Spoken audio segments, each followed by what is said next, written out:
Yogena chittasya padena vacham malam sharirasya cha vaidikena yopakarottam pravaram muninam padanjalim pranchaliranitosmi stuve padanjalim vyasam shankaram cha munitrayam katra sutrasya bhashyasya kramad vivaranasya cha.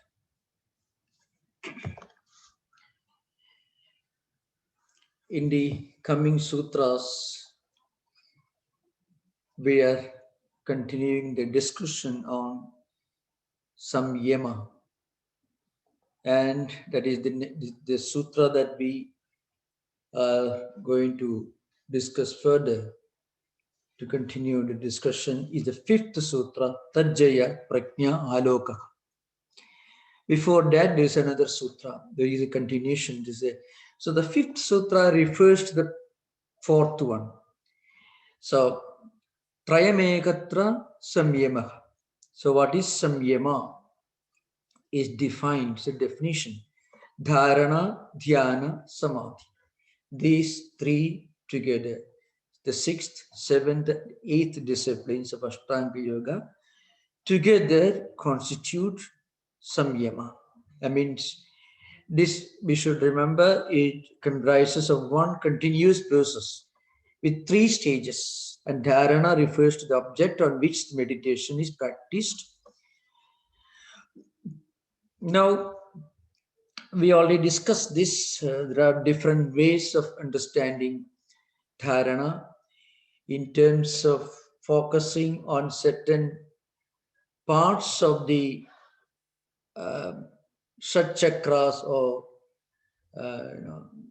sometimes called Sapta chakras, like in Muladhara, Swadhisthana, Manipura, Anahata, Visuddha, Ajna, and Sakasvara. So this is one interpretation.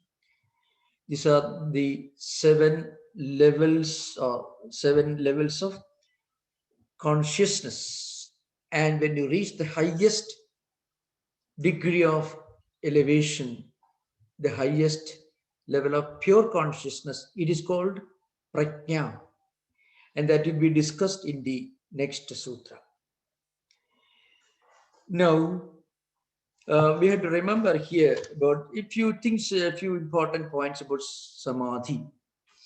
So samadhi is divided into two, samprajnata samadhi and asamprajnata samadhi, according to Patanjali's system.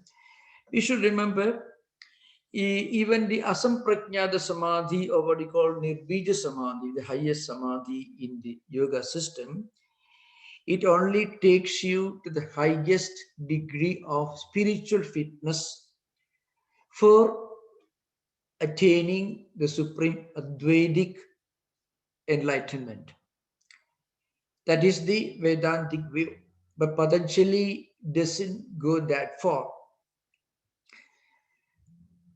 So, samprajnata and asamprajnata.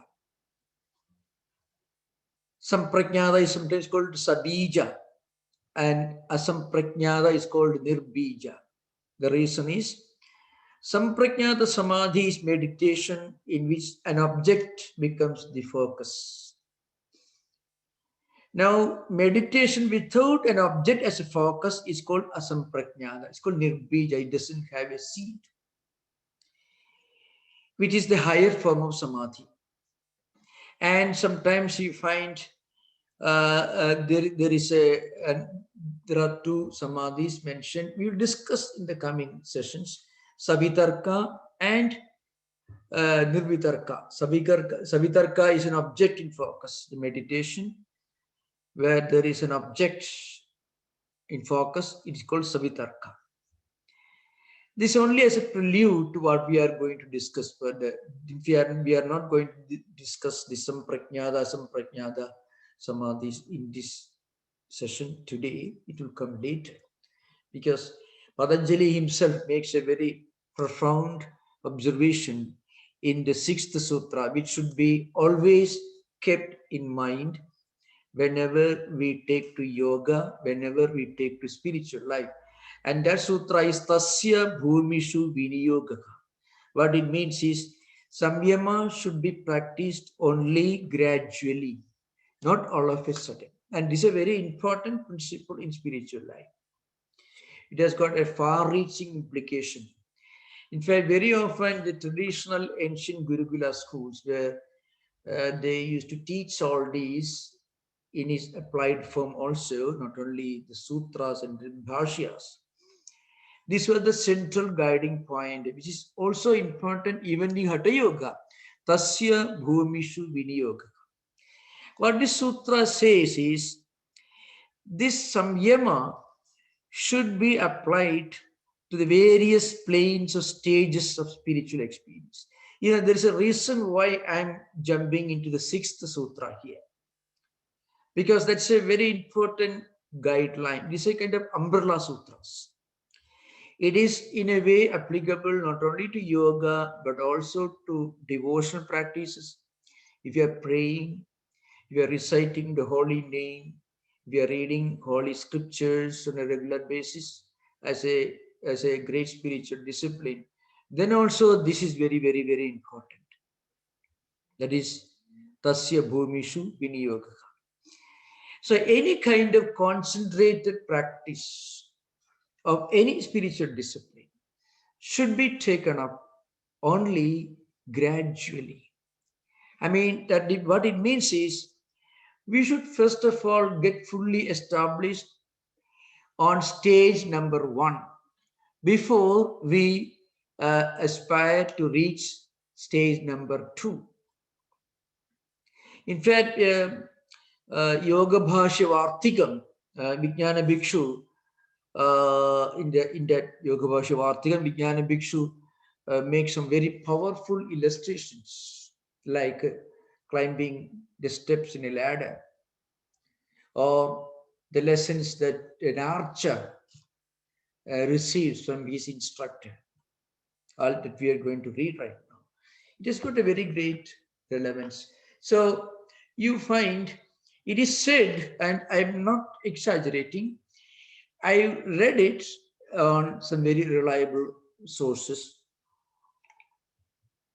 that in some of our important medical institutions in India, where they specialize on psychiatry, about 15% of the patients during certain years consisted of people who are practicing yoga or meditation the wrong way. Now, this is something which I read. I cannot really mention the name of the institution because I'm not discussing the subject in India. In India, nobody bothers. They will appreciate if you mention their name. But here they may go to court. So I don't want to do that. There's a problem. In India, you can mention somebody, they will be rather appreciated. They won't bother. But here we have to be careful. So I'm not naming the medical institution. I'm not naming the authorities. Because meditation, concentration, extreme focus on any discipline that involves mind is very, very sensitive, very delicate, and it should be done properly, it should be done slowly. Even in medical science, other areas of engineering, in any area, there is a pattern, there is a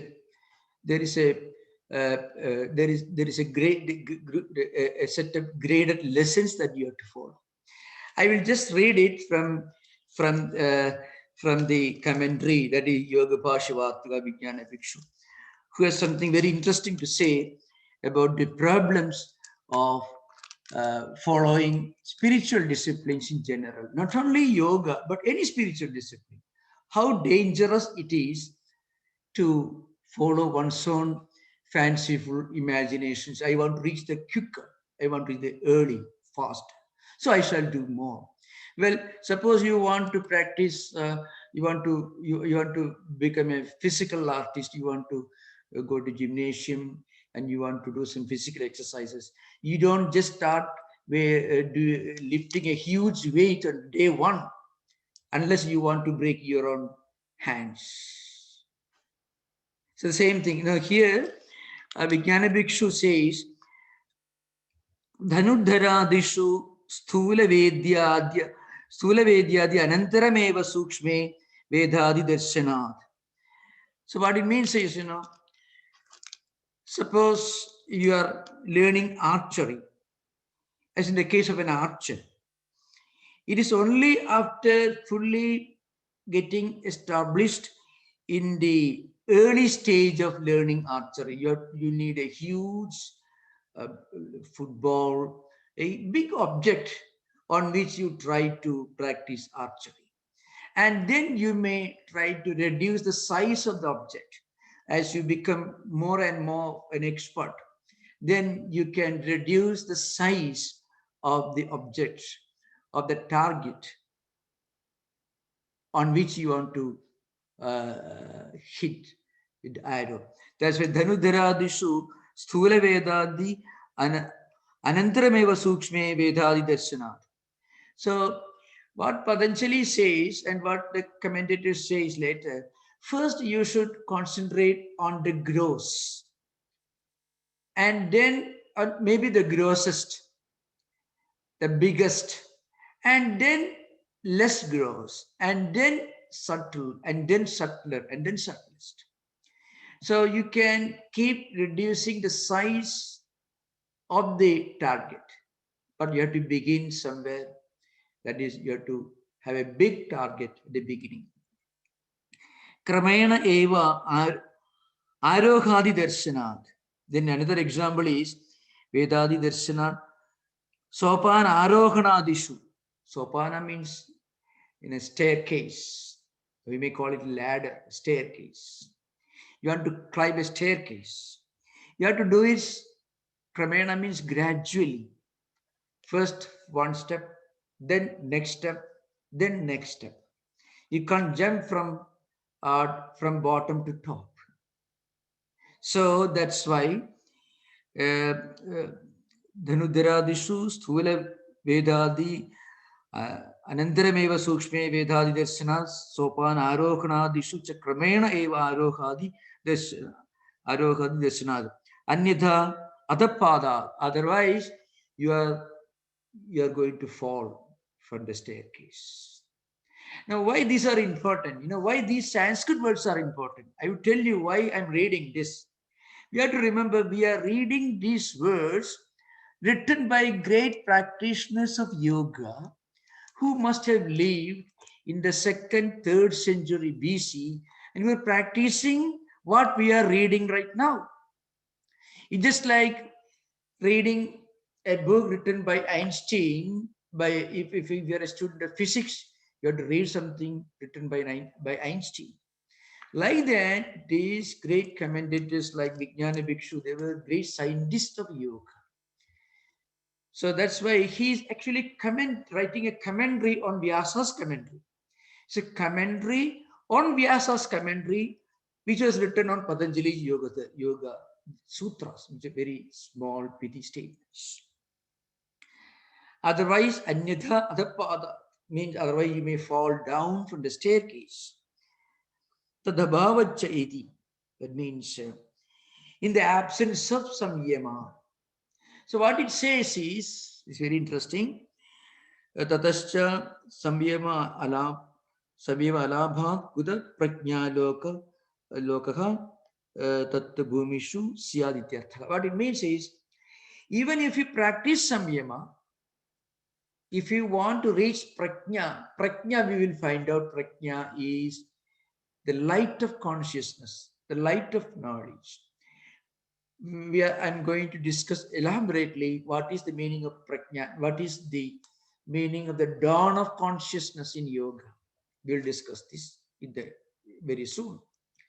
So this higher awareness, higher consciousness, this insight, this far sight, this intuitive wisdom can be experienced only when we practice dharana, dhyanam, and samadhi together. Gradually, first on grosser objects, then more and more subtle objects. That's it. Just like an archer learns archery, first by practicing shooting an arrow on a big target. And then he may go on reducing the size of the target as he becomes more and more of an expert.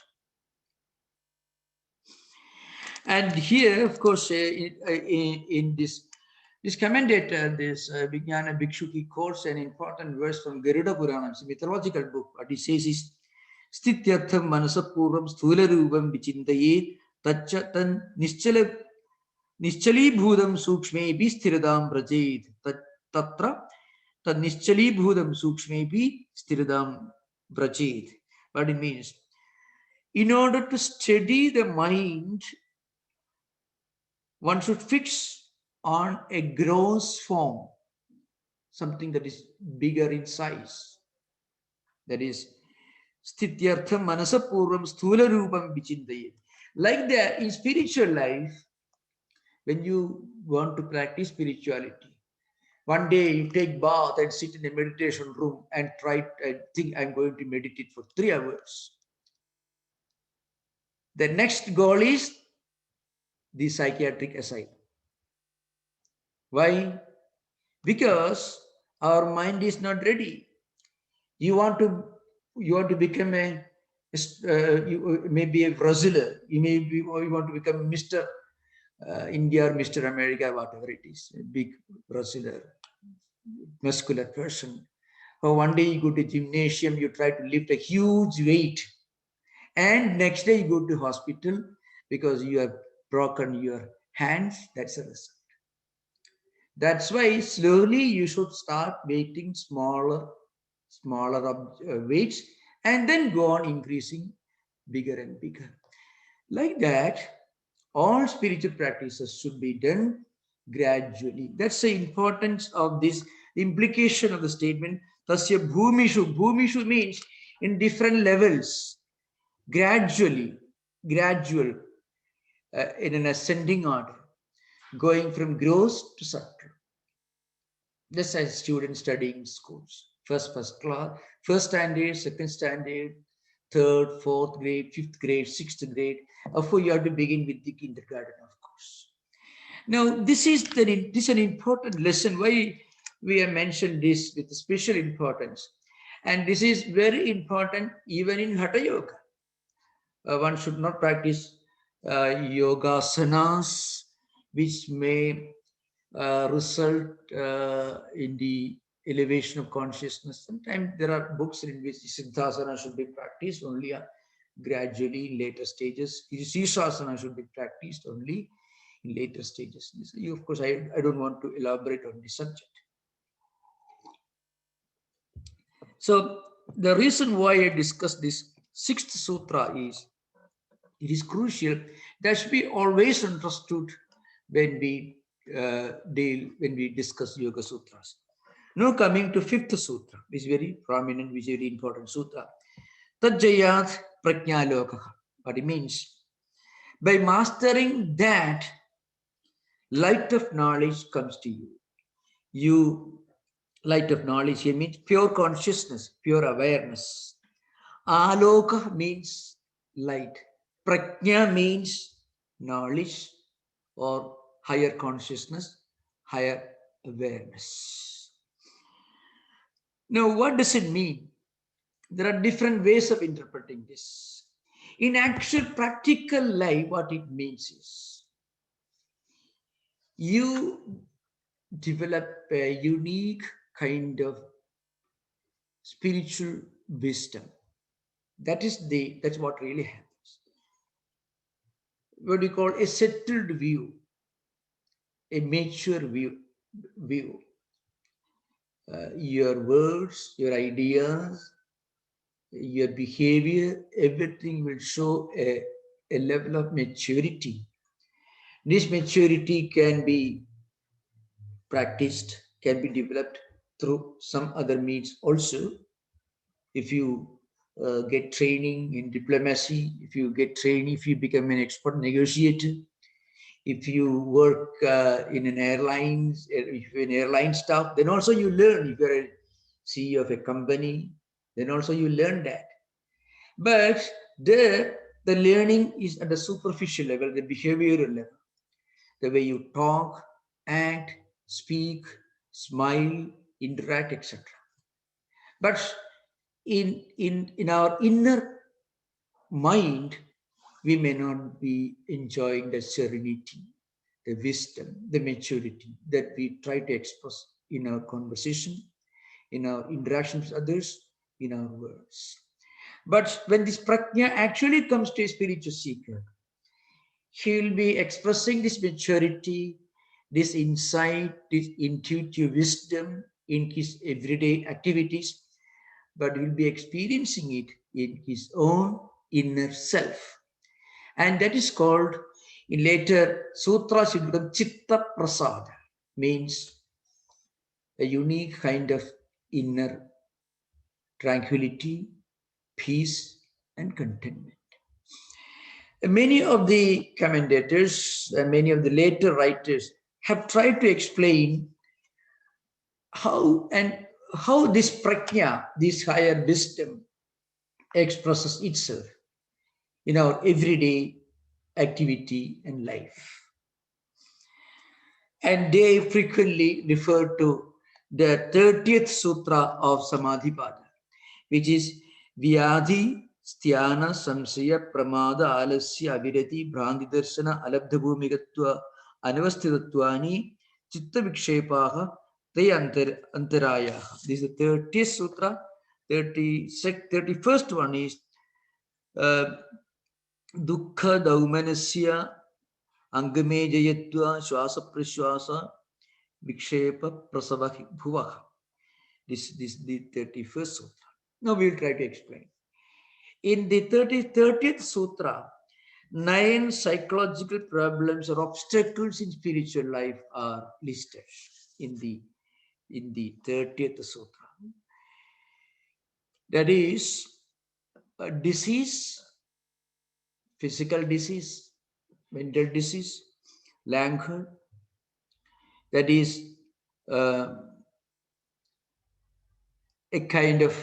some kind of illness, mental illness, indecision, doubt, not being able to take a decision, carelessness, a casual approach to things. All these are some of the obstacles that a spiritual seeker will have to face. At some point, we may lose a sense of seriousness. At the beginning, we are very serious. No, I want to meditate. I want to do certain things. And then after traveling some distance, slowly the enthusiasm goes away. It disappears altogether sometimes. And self-doubt, skepticism, indecision, laziness, sloth, alasya, and sensuality sometimes, and this is another problem. This happens to certain people.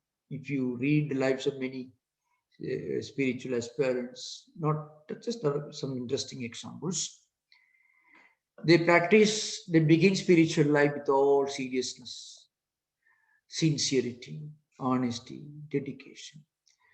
So they have traveled some distance. The pendulum has moved to the left, that is the right direction, to give an example. And then suddenly the pendulum moves the opposite direction with extreme force. This happens. So this also can happen. They are called antarayas in Yoga Sutra language. Means obstacles, psychological obstacles. Some of them also can be called physical obstacles, like physical disease, which again may be the result of wrong practices, extreme enthusiasm. The people who have taken to Yogasana without a teacher, without formal instruction, suddenly practicing Sirsasana for a long time, terrible day, very dangerous. Pranayama for a long time, very dangerous. So all these things happen. And then you know what happens? After doing this, suddenly total indifference. The mind moves the opposite direction. and then mistaken notion, wrong ideas, wrong perceptions. Sometimes you feel that you are not actually getting things right. Instability. These distractions, these 9 distractions, are some of the obstacles mentioned. That is vyadhi, that is disease, then sthana, languor, and then samshaya, indecision, self-doubt, skepticism. It is very dangerous because skepticism pours cold water on our enthusiasm. We lose all interest. Now, the advantage, the importance, the relevance of this sutra is, once you understand this sutra, then you are safer. Just as you get vaccination 2 shots, you develop immunity against any possible infection. So if you understand that there is a problem here, the possibility of a problem, then you be careful. That's a some commentators have later expressed this idea. The reason why Patanjali gives a list of these problems is it's just like a warning. If you travel from here to Sacramento, you get information beforehand. GPS, it shows that there is 10 minutes delay on the way. And when you reach there, you are not shocked, you are expecting the delay. And you sit there, sitting in the car reading something. And when after 10 minutes, you are free to move. You are free to continue your travel. So that's why these sutras are important, the coming sutras. Mistaken notion, that also can come. Bhranti darsana, sometimes a tendency to misunderstand things. Now remember, these problems have 2 dimensions, 2 levels. One is natural for us, doubt, self-doubt. You have some doubt, you consult the dictionary or the encyclopedia. That is wonderful. And you get a clear idea of what you're trying to learn. That is okay. You are not fully decided as to what you should do in decisions. Some say, it's okay, then you try to clear your doubt. That is okay. That is not what is implied here.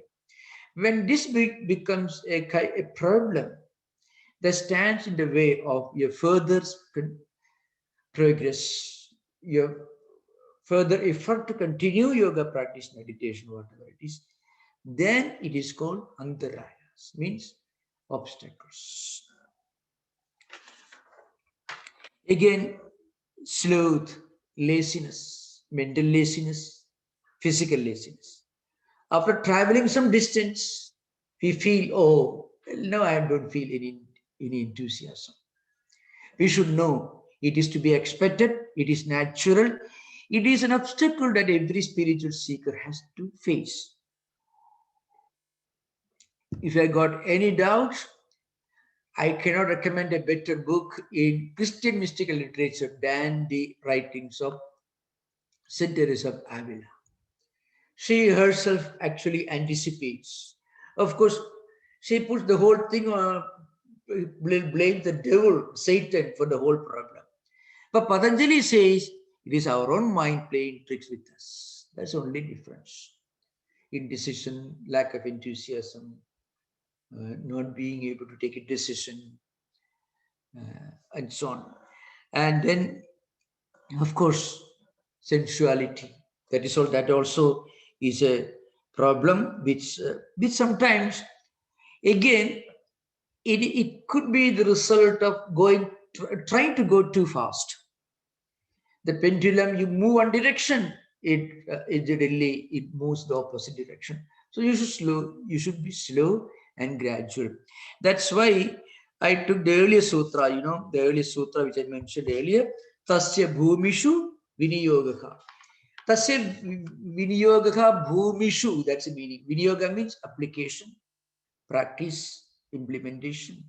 Should be in gradual stages. That's the meaning of the of this sutra, that is sixth sutra that we discussed earlier. And then instability, not being stable. These are some, of course, there are very interesting discussions on these problems in the writings of different commentators. According to, for example, Bhoja Vritti and Rajamartanda. Bhoja was a great king, actually. He is the only great emperor who is also a great commentator on Yoga Sutras, King Bhoja. He wrote Rajamartanda and also Bhoja Vritti. So he says, Dhadu Vaishyamya Nimitte Jvaradi. That is, he says. He gives an explanation. He means Vyati means disease, could mean, according to Ayurveda, the Dhadu Vaishamya. There is an imbalance in the metabolic system. And then there can be Sthana, Agarmanyada Chittasya. This is very famous. Agarmanyada means not being able to really act, to work. This happens. Yeah, you take a decision. I will meditate, or I shall practice certain disciplines. At that moment, mind doesn't cooperate. Somehow, as if there's an invisible wall in front of you. So that's called sthana. Samshaya. Samshaya is also, inability to decide what is true. Means Upayogti Prakyavijnata means you are not able to decide what is to be done, what is not to be done. So, vacillation. Alasya means dullness. Aviradi, instability. Inability to give up pleasure. Clinging to what is eye-catching, what is enjoyable to the senses. Avirati means you are not able to stick to your ideal because of these problems.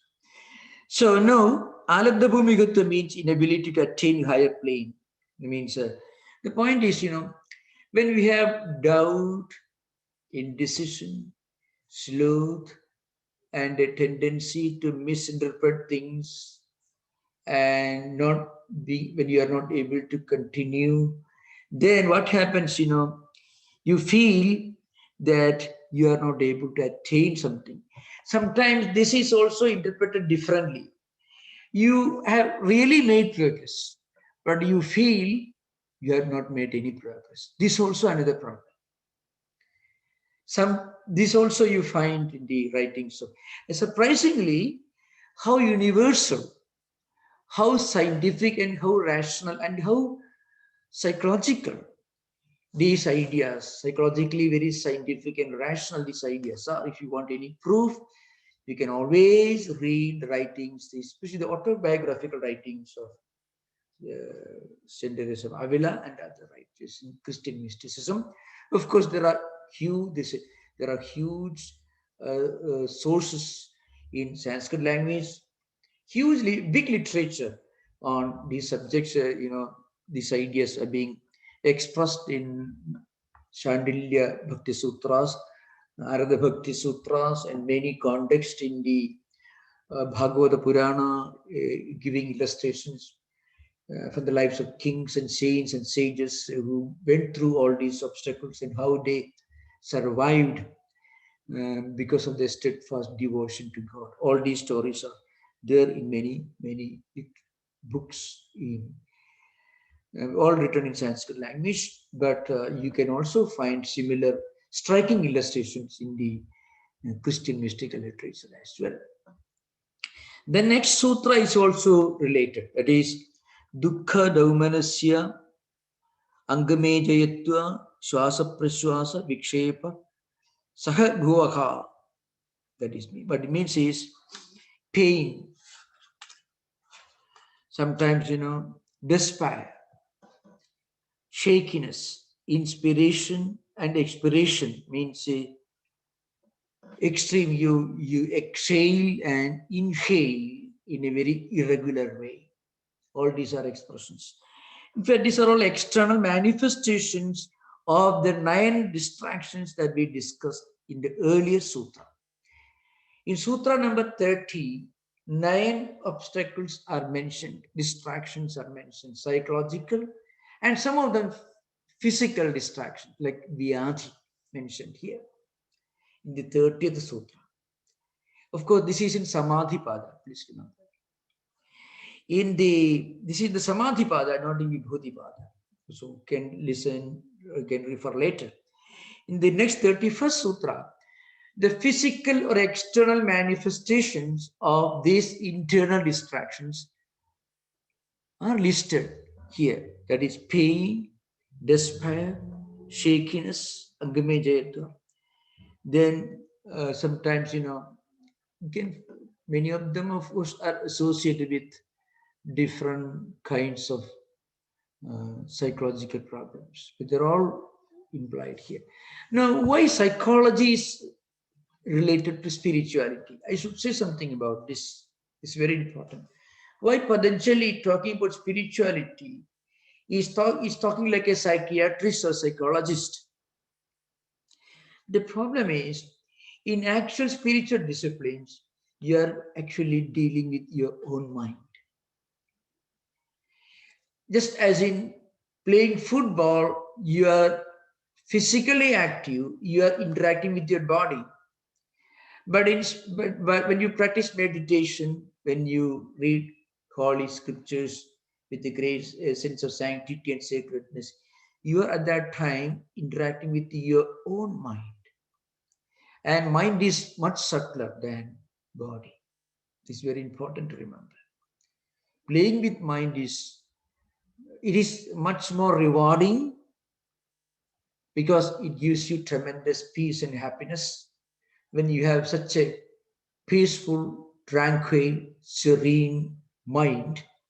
Then you will be able to withstand any physical pain. That's a different matter. Because when your mind becomes stable, then mind can dictate terms to the body. When mind becomes unstable, then body will dictate the mind. Body will become the master.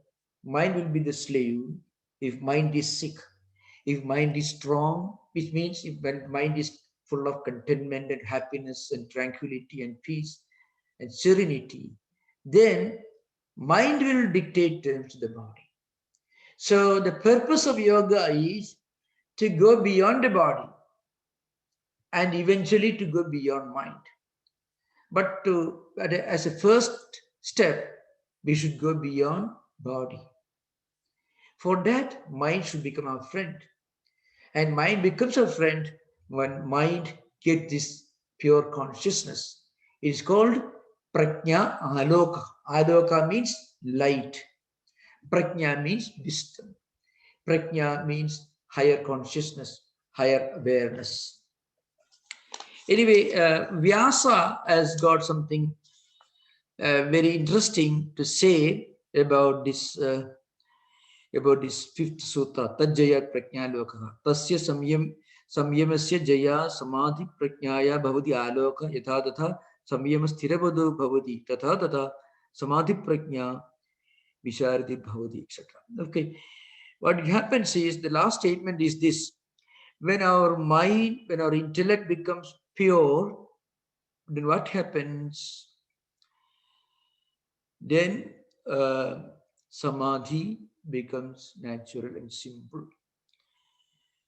And then at the beginning of the commentary on 6th sutra, Vyasa says, Tasya samyamasya jidabhumehe anandara bhumi tatra viniyogaha. Yam anandara bhumi tatra viniyogaha. What it says is, before being fully established on the stage number 1, one should not try to practice stage number 2.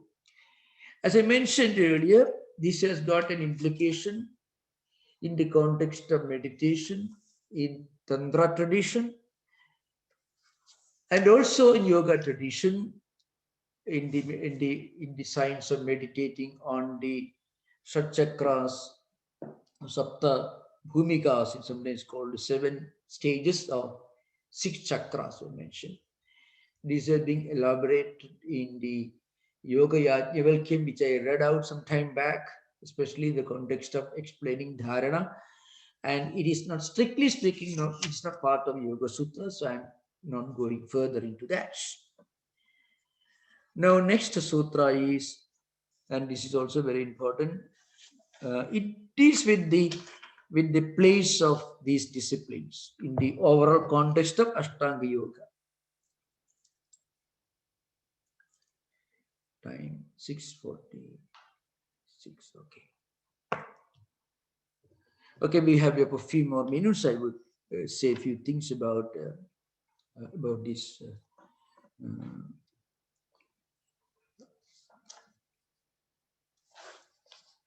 Seventh sutra, that is Trayam Antarangam Purvebhya, that is a sutra. What it means is, now what it says is essentially Dharana, Dhyana, Samadhi, the 6th, 7th, and 8th stages, they can be called direct means for Samprajnata Samadhi, which I already mentioned at the beginning. But they can only be called as indirect means to Asamprajnata Samadhi. So we'll discuss that later in the coming session. Now we can have interaction. Most welcome.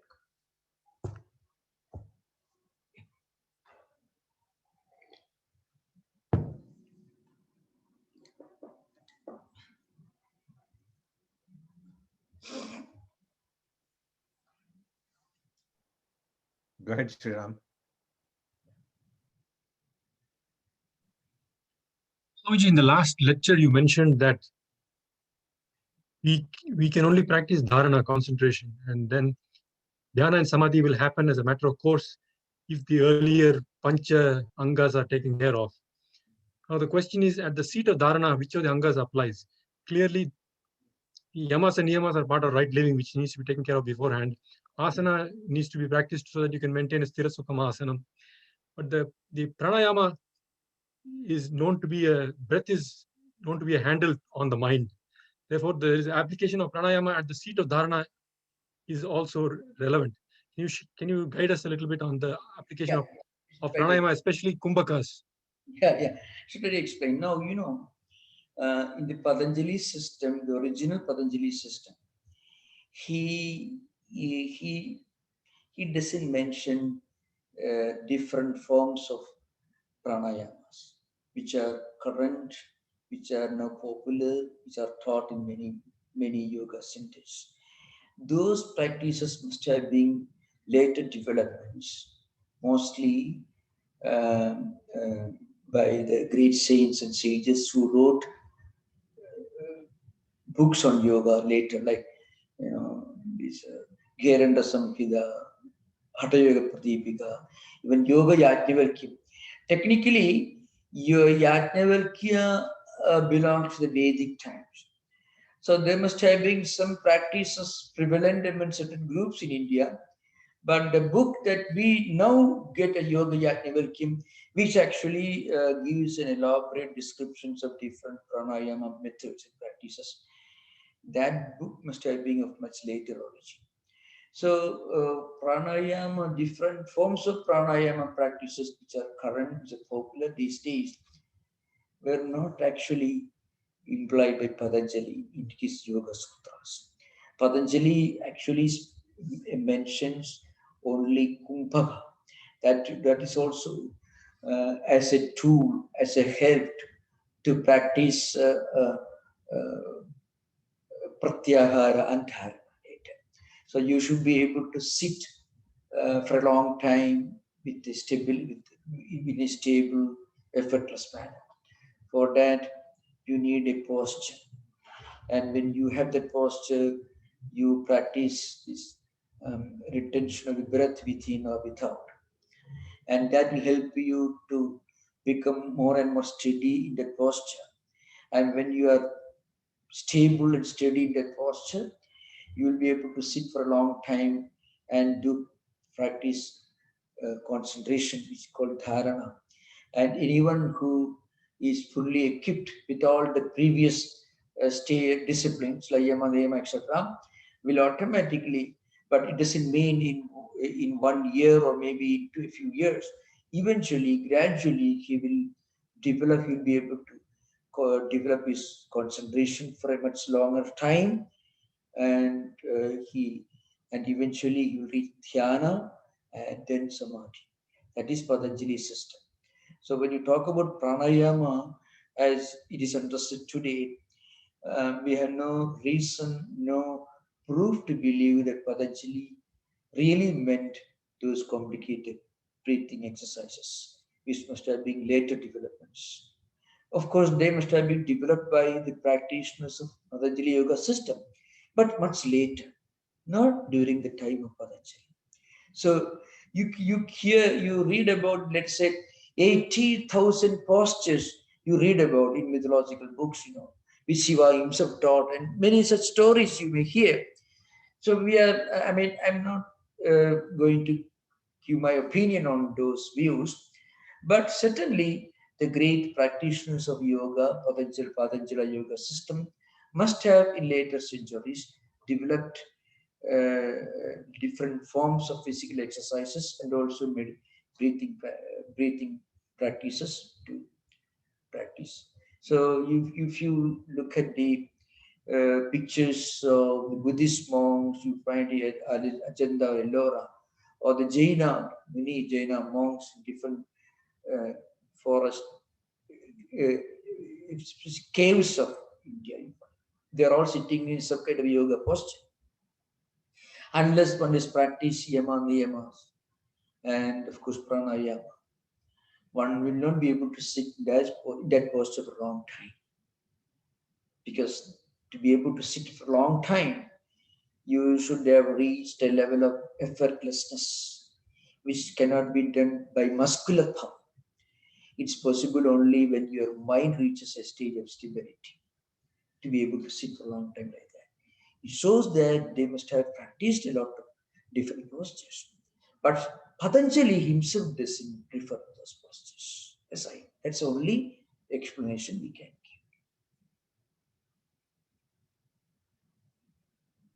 But in the seat of dharana, you hear that if the mind wanders, we do kumbhaka to control the mind. So in terms of concrete suggestions. Yeah.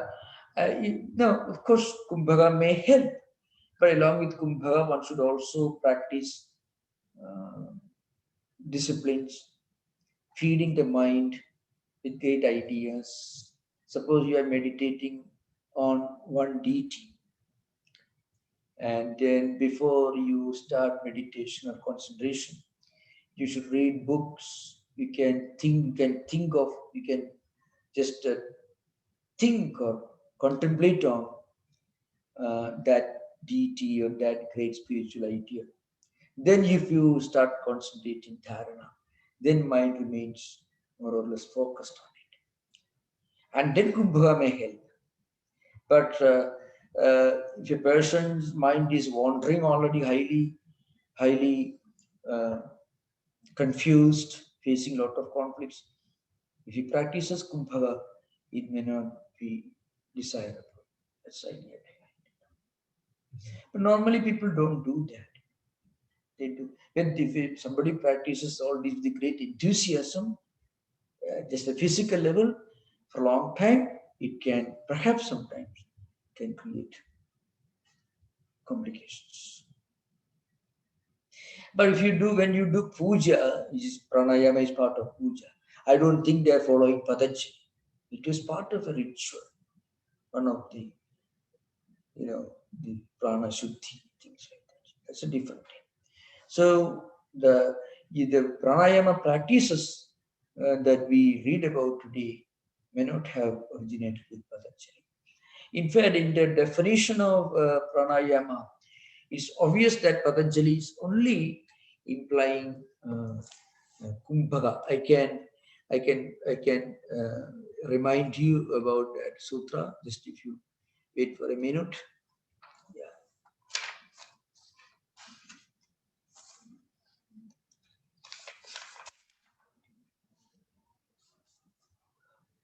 So tasmin sadi shwasa praswasayoho gadi vichedha pranayamaha. See, Shwasa Prashwasa Yoga Gati Vicheda. You know what Gati Vicheda means? Gati, movement, is blocked. So, suspension of the movement of inhalation and exhalation. That is the definition of pranayama, the 49th sutra of Sadhana Bhagya. And then going further, it says, you know, Bahya Abhyantara Stambha Vritti, Deshakala Sankhyabihi Paridrishtaha Dirgha Sukshma. So, as an external manifestation and internal manifestation, which says stopping of breath, Gati Vicheda, is the definition of pranayama. Means stopping the breath. Kumbhaka. So Patanjali is not talking about different forms of pranayama practices, which may be helpful for different spiritual seekers. Remember, it doesn't mean that it's wrong or it is unnecessary. They may have their own relevance. What I'm talking about is Patanjali most probably doesn't refer to that. But remember, I don't mean to say that they're developed independently. They must have been developed by the later practitioners of Patanjali Yoga Sutra. You have a long line of teachers and students, all the way from Patanjali's times. And the most prominent one was Vyasa himself, who wrote Vyasa Bhashya. There's a foundation of Patanjali Yoga literature. Shankaracharya wrote Vivarana, and Vijnana Bhikshu wrote Yoga Bhashya Vartigam, and then Vajaspati who wrote Tattvavisha Vaisharathi. All these are later old books, and these authors must have been the great teachers and students in a long lineage succession of teachers and students of Patanjali system. That's what you have to understand. They may have a role in developing many other practices, really speaking. Patanjali's Yoga Sutras, you can print the whole thing in 2 pages, 3 pages perhaps. That's all. 195 sutras. You read it, somebody reads it, doesn't make any sense unless you study with Vyasa's commentary, who actually is to be thanked for expounding the sutra himself. So these practices must have been later developments, must have been the great contributions of the great teachers who came in the lineage, in the succession of the teachers and students of the yoga tradition. Some of them were Buddhists.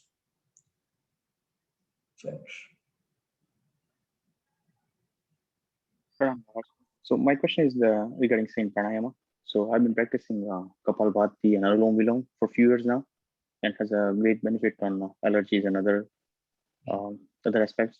So I was also curious, like since started listening to this pranayama and it can create issues. Do you think I should stop doing it? Like I basically learned from my parents. So no, I won't ask you to stop what you're doing. Absolutely no, because I'm not an authority on those subjects.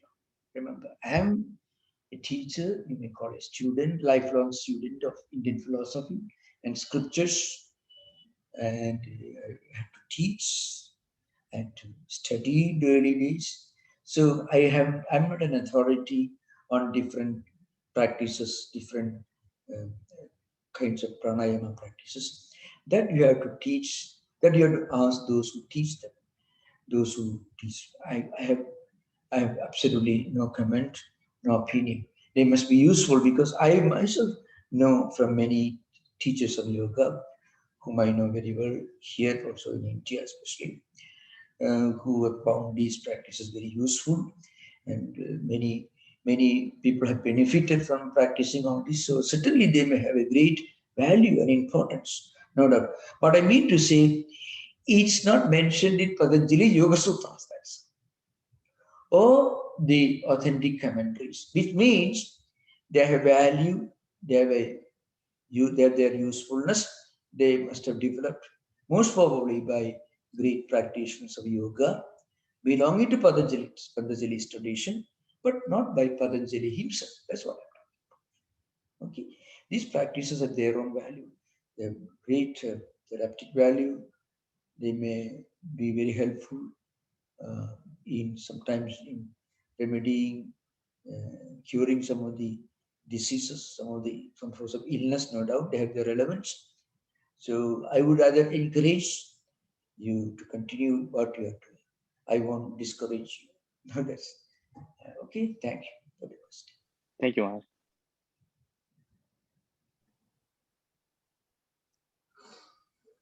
Remember, it is said in Indian tradition, something very interesting.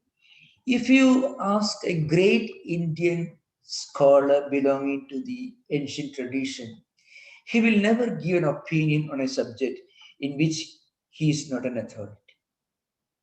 Anybody who gives an opinion on everything under the sun, you don't find such examples among the great scholars of India. If you ask a great Vedic scholar something which is outside the Veda, they will tell you, well, I'm not familiar with that. If you ask a doctor how to build a bridge, he would say, better go and consult an engineer. If you ask an engineer what medicine you should take, if he's a really well-established and accomplished engineer, he will tell you politely, please go to the hospital, consult a doctor. So that is the the tradition of our Indian philosophy. Swamiji, Yeah. I have a question on, whether we should keep a deity or a picture of a god, or and then do meditation, or use some chants to do the meditation.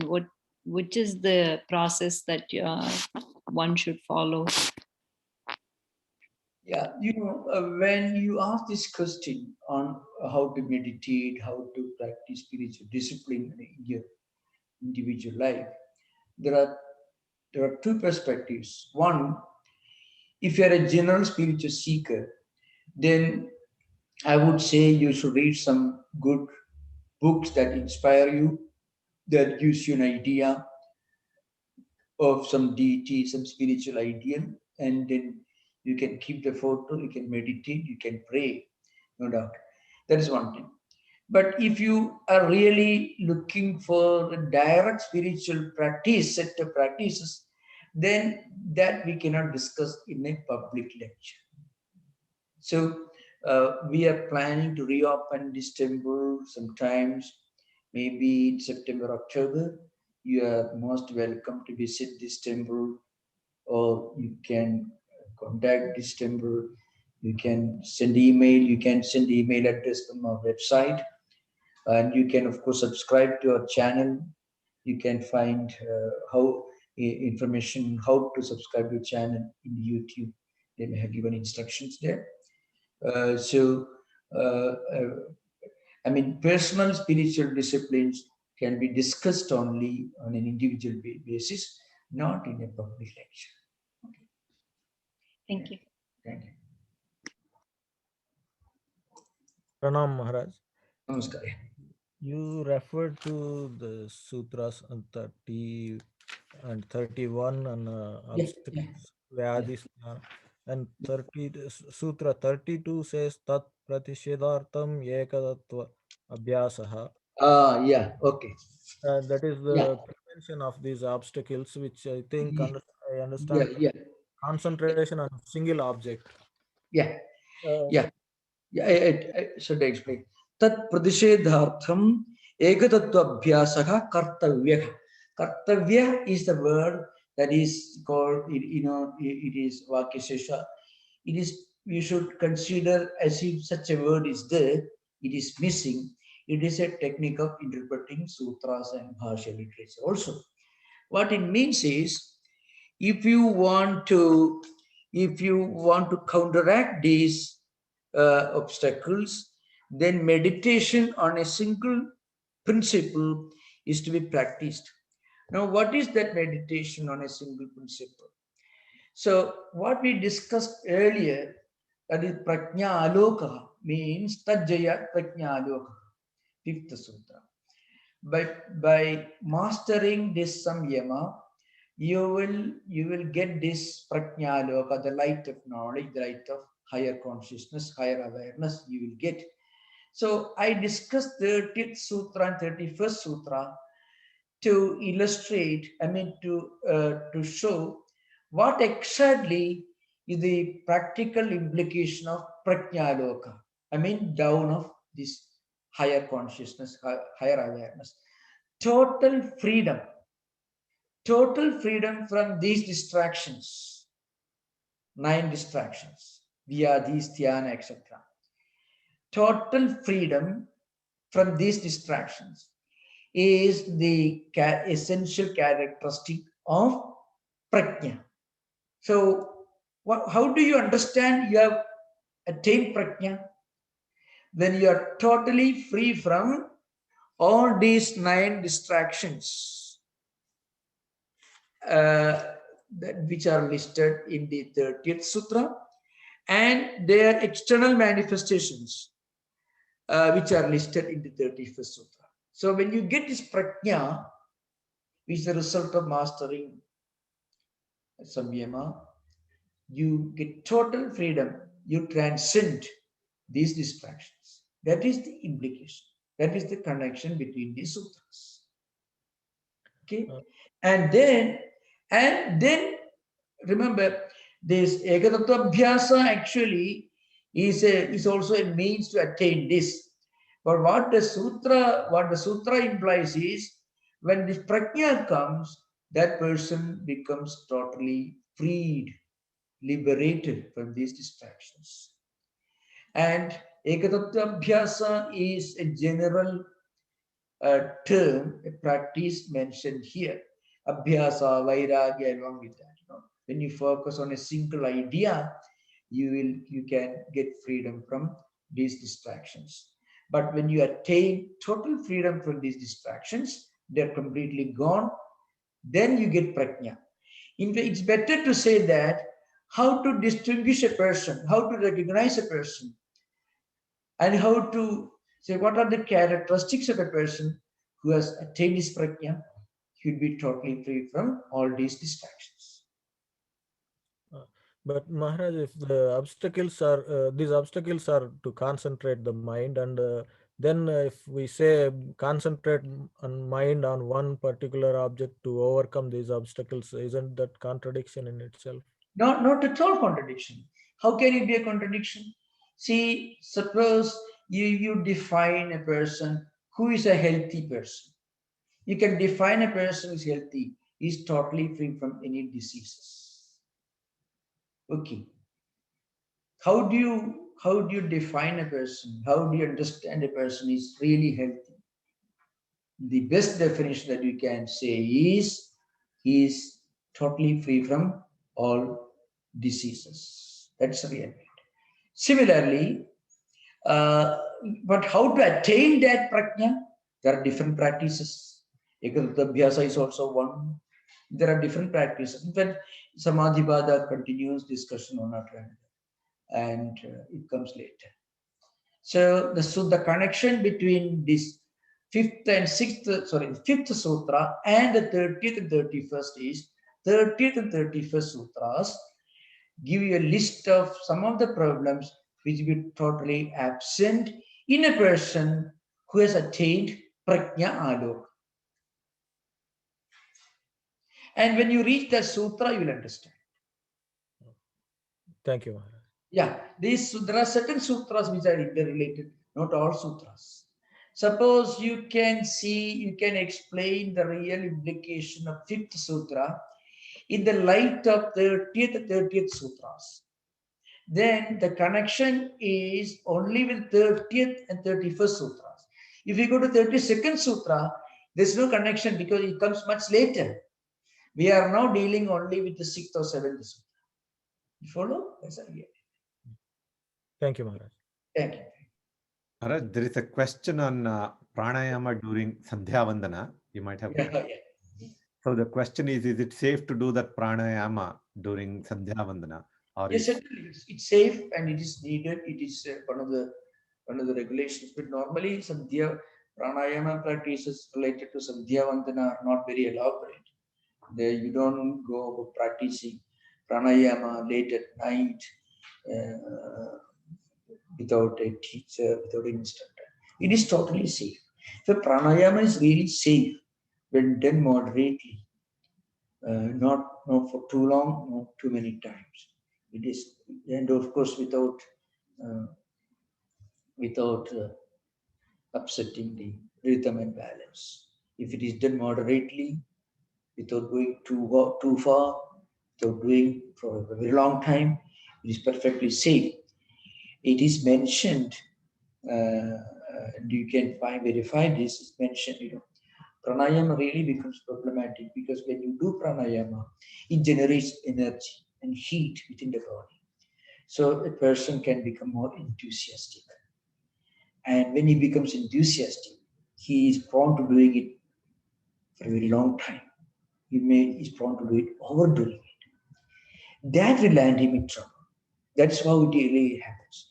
Pranayama directly doesn't cause any problem. But because it generates energy and enthusiasm and a feeling of lightness, and then, oh, it has got so much of benefit, then I shall do more. I shall get it more. Adhigasya adhyam balam means. So it becomes a trap, not for everyone, but for those who are not familiar with these problems, who have no contact with the teacher, who just watch some YouTube or something and then practice it, then goes crazy. For that, pranayama is not responsible. So that's why. That is true in everything. If I give the example of weightlifting, you have to go to an instructor to get some fundamental lessons. If you learn swimming, if you do anything for that matter, singing, So whatever you learn, you need some instruction, some training. So that's an important thing. Any internet source may also help, but it also can give you some instructions. You should be moderate. You should gradually, no problem. This idea. Yoga is very scientific, very rational. There is absolutely nothing occult, nothing secretive, pure science. That's the greatness of yoga system. And also Vedanta. So thank you for the wonderful questions and very enthusiastic discussions. Thank you. Please remember, we are planning to reopen our temple sometime in September, October. And right now, we are still closed. So when we reopen the temple, you get information on our website, yesvedanta.org. You get information. You are most welcome to visit Vedanta Society Temple. It is 2323 Video Street, San Francisco. We have Sunday lectures, Friday classes in the evening, Bhagavad Gita classes 7:30 to 8:30. Even now we have all these programs online. Bhagavad Gita classes at 7:30 every Friday evening, and Yoga Sutra 6 o'clock right now. And every Sunday we have Sunday lectures 11 to 12. So you can attend these programs. You can also subscribe to our channel. Most welcome. Okay, thank you. Namaskar, Swamiji. Can I ask one question, please? Oh, yeah, please. Good evening and Namaskar, Swamiji again. So today you explained ways to attaining the meditative state. You explained prajna. You also mentioned dharana and the yama niyama. So I had one question that the Bhagavad Gita has this particular very unique term called sthita prajna. Yeah. Is that connected to these different aspects you mentioned today? And if so, could you clarify that, please? Yeah. Sthita prajna state is different. It is a higher state of a Brahmajnani. So in the Bhagavad Gita, in the second chapter, in the 55th verse, Arjuna is putting a question. He is asking, Sthita prajna se ka bhasha samadhistasya keshava sthitadegim prabhashida kim asida prajayada kim. What are the characteristics of a spiritually enlightened person? Simple question. In answer to this question, in 18 verses, Lord Krishna gives a list of the characteristics of a spiritually illumined person. a spiritually enlightened person. And one important characteristic is his prajna will be sthita. So prajna here means chittam, mind, emotions, feelings, everything will be in a state of perfect balance and equilibrium. That is dukkeshu anudiktamana, sukheshu vigadaspriha, vidaraga bhayakrodhasthidhihi munih uchyate. And that continues. I don't have time to recite 18 verses. So in these 18 verses, Lord Krishna says the characteristic of a spiritually enlightened person. He won't be enamored when something good happens, and he won't lose his mind. He won't be devastated when something unpleasant happens. His mind will be always in a state of perfect equilibrium and equanimity. Now, that is a natural state of a spiritually enlightened person. Of course, the prajna in the Bhagavad Gita context is really a Brahmajnani. But prajna loka, that state will be natural for such a Siddha prajna. He doesn't have to struggle for this. This prajna loka, the dawn of higher wisdom, higher knowledge, higher consciousness, it will be natural for such a person. That's the idea behind. So the prajna state is a much higher, it is the highest state of a spiritually enlightened person. Prajna loka here implies the higher wisdom dawns upon a person who practices samyama. And one important way to understand such a person who has got this prajna loka is that person will be totally free from all these 9 distractions and their external manifestations listed in the 30th and 31st Sutra Samadhipada. So that's an important point to remember. So prajna is a much higher state. The other state is a way to reach that state. Follow? That's the idea. Thank you, Swamiji. Thank you very much. Thank you. Om Shanti Shanti Shanti. Harihi Om Tatsat. Sri Ramakrishna Paramastu. Namaskar, Swami.